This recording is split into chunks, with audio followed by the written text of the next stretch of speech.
discussion of this about a month ago with some 5%ers. Still committed to that. Now, so for Malcolm, the question is, how do you emerge, right? And Malcolm begins his immersion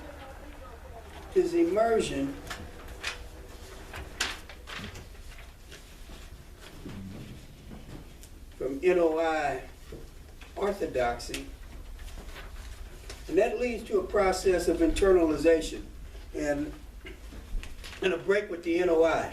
Now, to be very clear, Malcolm's break with the NOI is spurred by two things. One is a deeper understanding of Elijah Muhammad's moral failings. Now, I'm not going to assert that that is the primary factor that drives Malcolm out of the nation. It is not, right? It absolutely is not. But Malcolm also wants to be engaged in the struggle, because Malcolm is the #1 paid speaker in the country. Right? Malcolm is the hottest thing on the lecture circuit. And in these, sometimes he's giving a speech, sometimes he's on a panel, sometimes he's debating civil rights leaders, professors. And it's very clear to Malcolm, he believes that the NOI's ideology and philosophy, in fact, does have legs. And he can, in fact, grow this thing, right? But to grow it, the nation has to engage in day-to-day struggle. They got to get involved in rent strikes. They get involved in school integration. They have to get involved in police brutality issues. And there's a series of incidents that happened in 1962, and between 62 and 60 through 64, that really makes it clear to Malcolm that the nation is not going to engage in struggle. And I'll just do one because it shows the kind of contradictory thing that Elijah was doing. So Malcolm, at one point, after three Muslims are beaten up in Los Angeles, Malcolm flies out. I think one is killed. And Malcolm flies, definitely one is killed in Los Angeles in 1960. Malcolm goes out and he is initially going to retaliate, right? He's going to sit in the fruit of Islam and do something. And he ends up having a meeting with the founder of the African Blood Brotherhood going all the way back to 1919, Cyril Briggs. Cyril Briggs convinces him, Briggs is an old black communist, Briggs convinces him to organize an anti-police brutality campaign and to accept as members anyone who opposes police brutality. So Malcolm talks to Elijah and Elijah agrees. So Malcolm's got a commitment to build an anti-police brutality campaign. And then all of a sudden, about 4 months later, Elijah Muhammad shuts the whole thing down, saying that it'll go bad for the brothers in court if we're organizing against the police. And then he decides to simply make it a legal case, like the NAACP. So Malcolm is kind of like tripping, right? Mm-hmm.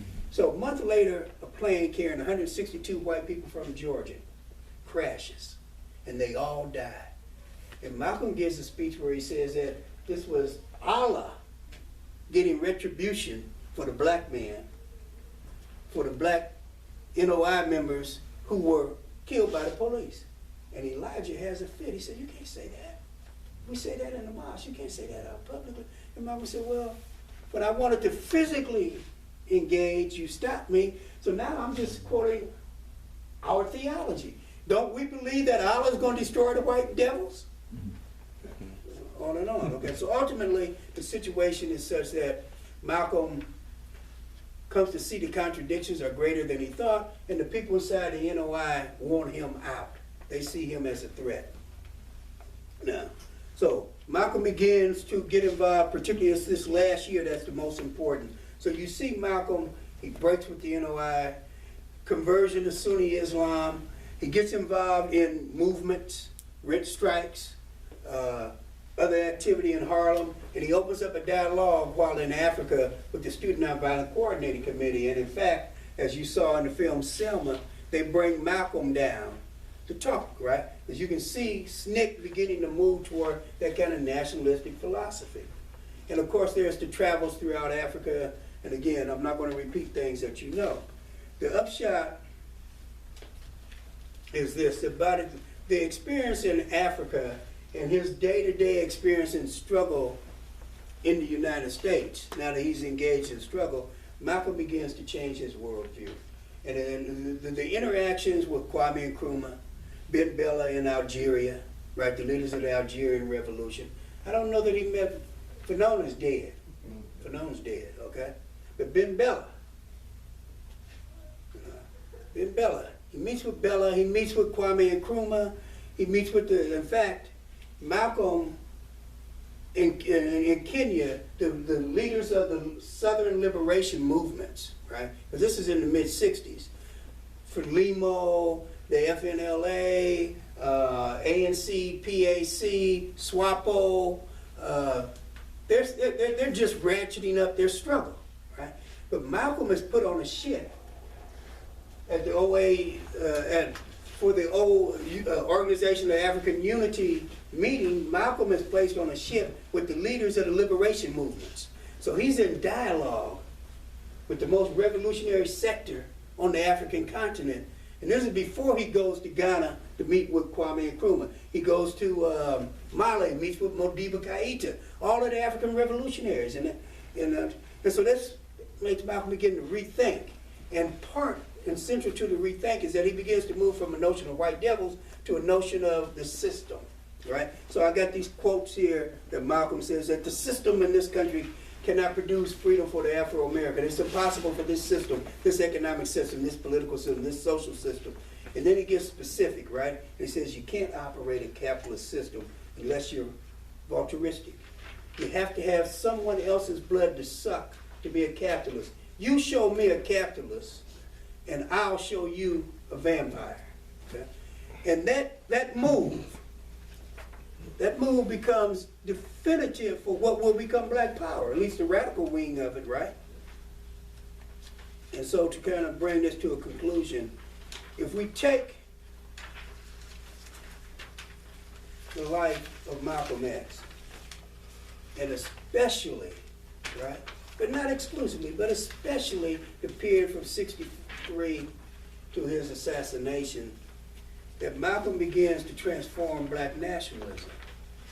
And we can see it in a series of practices, we can see it in a series of statements, we can see it in the Organization of African American Unity document that he creates, right?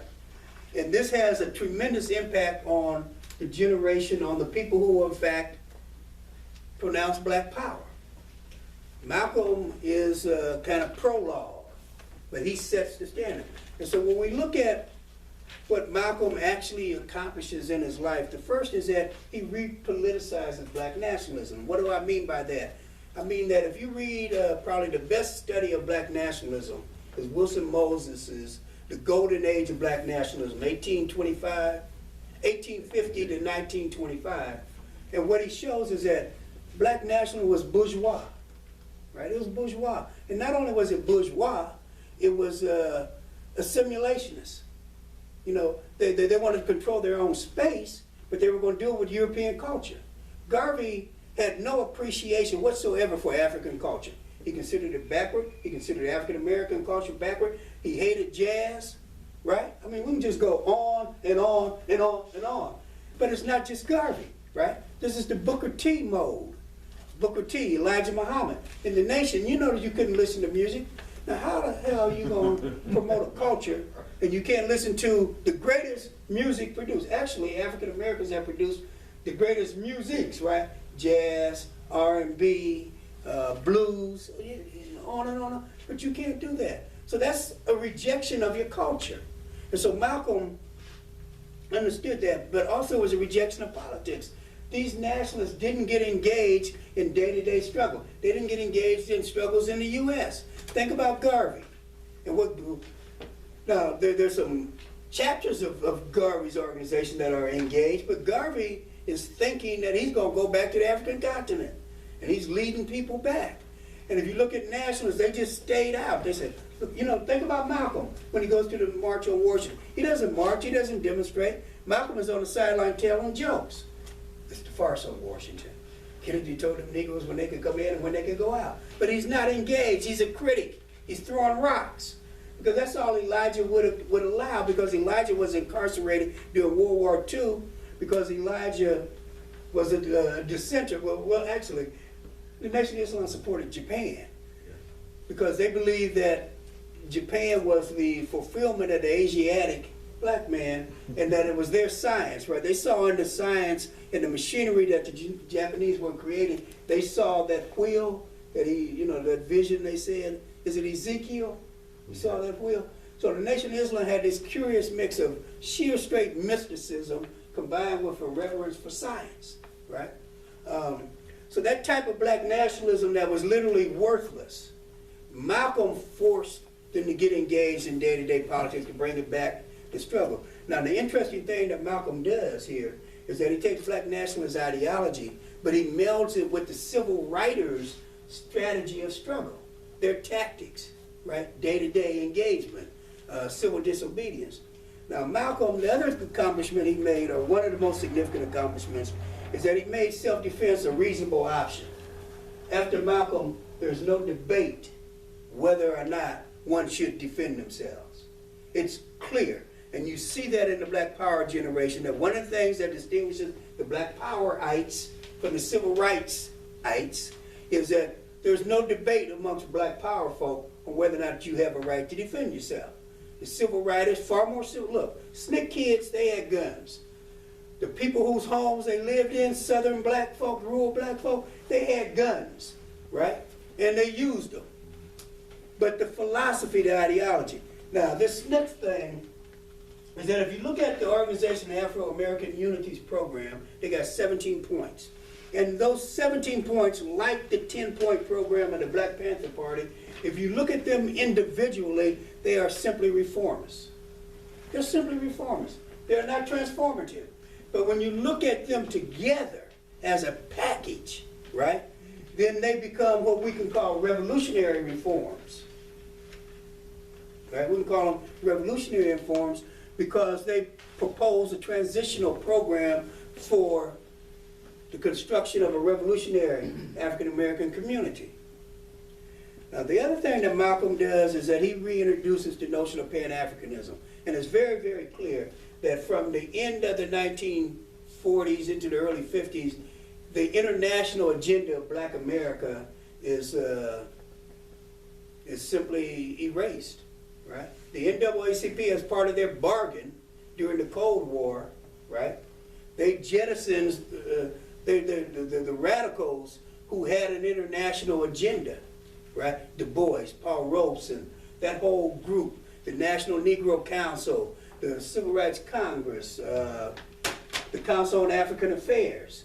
All these folks had a clear international agenda, decolonization, right? And they argued very clearly that the fate of African Americans was tied to the fate of Africans and the fate of black folks in South America. In fact, when the NAACP brings Du Bois back, they kicked him out in 1932 because of his nationalist proclivities, nationalist and socialist proclivities. When they bring him back in 1944, they asked him to, one, represent African Americans, Africans, black Caribbeans, and black South Americans, and the colonized people at the emerging UN. And Du Bois writes a book that is straight up anti-colonialist, anti-imperialist, anti-capitalist, right? Color and Democracy. And the NAACP pays to send a copy to each and every UN delegate, right? I mean, you got quotes in the 40s where the NAACP is talking about we are an anti-imperialist community. Our fate is tied to the fate of the colonized people of the world. What will that old white man do? Lie rotten in the knowing that the world is being transformed? You know, I mean, militant stuff. Right? But that shit come to an end in the middle of the 1940s. And they just throw away all the radicals. Malcolm brings back this notion of Pan-Africanism. In fact, I tell you what, Martin Luther King, King is something else. You can go find a 1957 article where King writes an anti-imperialist position. And he writes all about international issues. King formed something called the American Negro Leadership Conference on Africa. But they take reformist positions, right, in the 1960s because King is the only one that has a more militant vision. But Malcolm brings back Pan-Africanism. And he puts it on Black America's agenda. And he does that in part by raising this notion of human rights and contrasting it to civil rights. And of course, Malcolm is pursuing a UN petition, right? A petition to go to the UN charging the United States with genocide. Now, one African nation raises the questions that Malcolm once raised, right? Kwame Nkrumah in Ghana in '64 raises the questions that Malcolm raised at the UN, and Ghana was totally dependent on cocoa. And the United States, through their machinations, the price of cocoa dropped immediately. Cocoa wasn't worth shit the next day after Nkrumah's speech. Okay, so the international question. And then this is, this is somewhat controversial, but I think that we can sustain this. I am not in any way saying that Malcolm ceased to be a sexist. You know what I mean? He was raised in the Nation of Islam. Of course he's a chauvinist, right? Of course. But by 64, 65, Malcolm takes the Organization of Afro-American Unity, half of the chairs of the committees are women. 2 of the 3 people that he relies on the most to build the organization are women. Malcolm comes to, because when he's in Africa and when he's in the revolutionary countries of the Middle East, Malcolm, he comes to understand that you can judge the progressiveness of a country by how women are treated. So Malcolm creates and adopts a non-sexist public policy. You hear what I'm saying?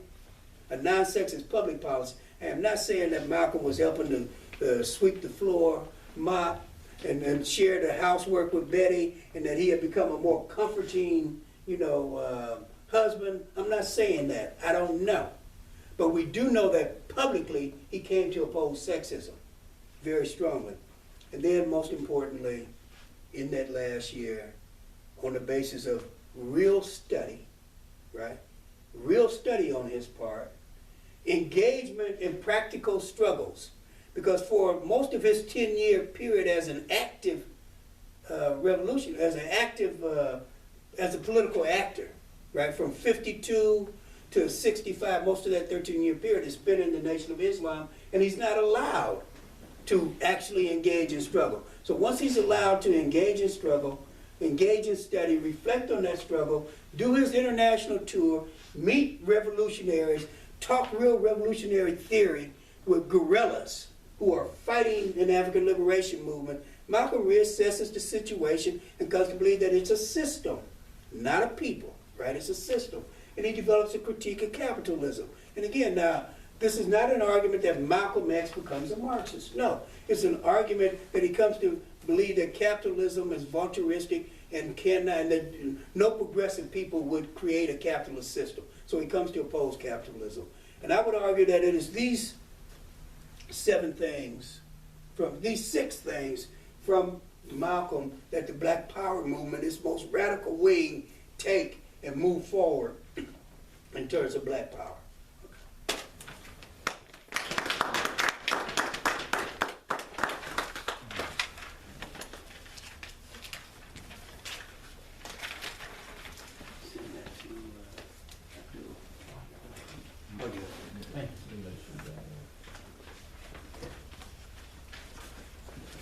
I guess I'll do it. Yes, sir. Man, There you go, Gus. Malcolm is the man. I'll tell you this. What I most appreciate about this, because Brother Sunyana, when we took his course, he gave us a couple of articles on Malcolm about this type of transformation that he took. And also in relation, we read something a few weeks later about Huey Newton's transformation as well. Very good article. One of the things I recognize now that I look back and doing the work that we do, that I've been doing, is understanding that it's a very common trend to have these transformations once you actually really critique your condition, you engage in struggle. You know, I didn't have the same outlook on capitalism that I have now until I actually got into some really intense reading and self-reflection about what I exist in and engaged in these types of works.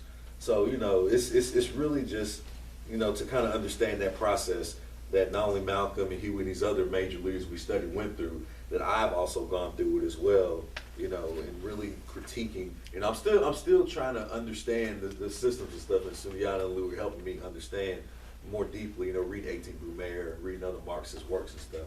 But I think it's something that we really have to emphasize more so when we speak about how that type of experience can lead to different transformations amongst our people, you know. So I think that that's really the biggest part I get out of this is that transformation.